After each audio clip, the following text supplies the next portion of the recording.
Ito guys, oh, tingnan nito. Itong kulay violet, matamis.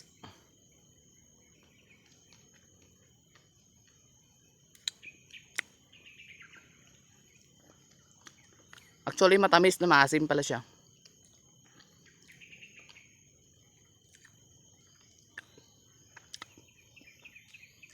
Pero yung hinog na hinog talaga yung kulay violet is ano to? Matamis eh. Matamis talaga yung violet siya na kulay.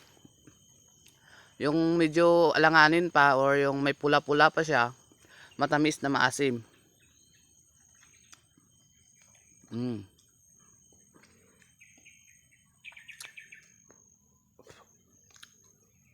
Yung ganito, yung may red na siya is matamis na maasim.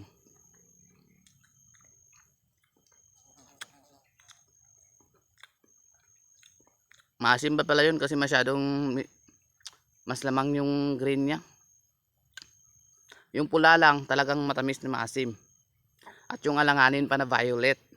Tapos itong green, sigurado akong maasim.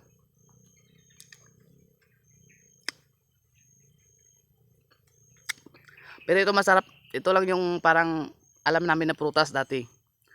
Lagyan lang ng suka at asin. Pati buto kinakain namin.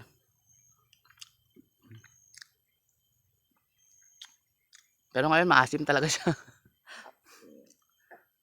Hindi na ako masyadong kumakain ng ganito pero okay pa rin naman.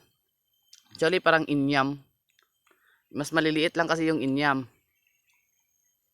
At saka ito ginagawang wine pero yung inyam hindi ko alam kung ginagawang wine. Bye!